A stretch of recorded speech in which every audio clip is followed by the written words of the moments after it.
దిక్కేమో ఆ 3 సీట్లు మావే అంటురు షే పార్టీ వాళ్ళు. ఇంకో దిక్కు అట్లెట్లా ఈడుస్తాం ఆ 3 సీట్లు మావి అని అంటుర్రు పువ్వు పార్టీ వాళ్ళు. ఎమ్మెల్సీ ఎలక్షన్లలో గెలిచేతందుకు 2 దిక్కులోళ్ళు పోటీ పడి ప్రచారం చేస్తున్నారు. నిన్న మొన్నటి దాకా మంత్రులే ప్రచారం చేసిర్రు కానీ ఇక ఇప్పుడు టైం దగ్గర పడ్డది కాబట్టి సీఎం సార్ కూడా రంగంలోకి దిగిండు. చూడుర్రి సార్ ఏమంటున్నాడు. చెయ్యి పార్టీ వాళ్ళకు పువ్వు పార్టీ వాళ్ళకు నడుమ ఎమ్మెల్సీ ఎలక్షన్ల లొల్లి గట్టిగా నడుస్తుంది. రాష్ట్రంలో ఏం కావాలంటే అవి ఇస్తామని చెయ్యి పార్టీ వాళ్ళు ప్రచారం చేస్తుంటే సెంటర్లో ఏం కావాలనో చెప్పుర్రి అన్నట్టు మాట్లాడుతుండ్రు పువ్వు పార్టీ వాళ్ళు. ఎలక్షన్లకు ఇంకా 2 రోజులే ఉన్నది కాబట్టి సీఎం రేవంత్ సార్ కూడా రంగంలోకి దిగిండు. నిజామాబాద్ లో పట్టభద్రులతో మీటింగ్ అయ్యిండు. చూడరి సార్ ఏమన్నాడు. ప్రతి ఎకరాకు 6,000 చొప్పున సంవత్సరానికి 12,000 ఇవ్వాల. రైతు భరోసా మీ ఖాతాలలో పడితేనే కాంగ్రెస్ పార్టీకి ఓటేయండి. ఇవాళ మీకు ఉచితంగా 24 గంటల కరెంట్ ఇస్తేనే కాంగ్రెస్ పార్టీకి ఓటేయండి. చెప్పింది చెప్పినట్టు చేస్తాను. మీరే మీ కండ్లారా చూడర్రే, చూసి ఓటేయ్యర్రే అన్నట్టు అడిగిండు సారు. ఇంకేమన్నాడో చూడర్రే. సత్రం భోజనానికి నెల్లూరు పెద్దారెడ్డి రికమెండేషన్ అన్నాడు. అంటే వెనకటికి ఓడో సత్రంలో పెట్టేదే ఉచిత భోజనం. దానికి నెల్లూరు పెద్దారెడ్డి పెద్ద లేఖ రాసినట.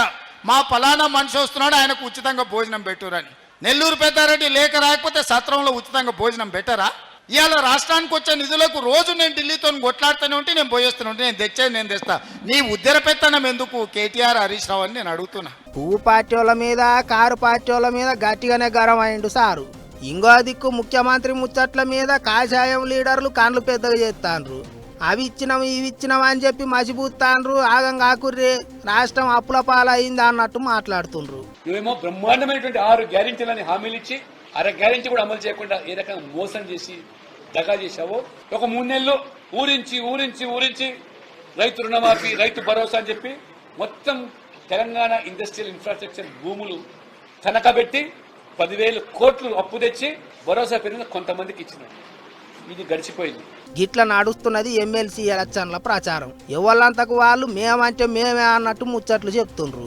మరి ఏమైతుందో ముందు తెలుస్తుంది గాని సీఎం సారు నిజామాబాద్ మీటింగ్ కు పోయే ముందే పట్నంలో యామ్జేన్ అనే కంపెనీ కొత్త ఆఫీసుకు రిబ్బన్ కత్తరీనికే పోయిండు. చూడుర్రి అక్కడ ఏమైందో.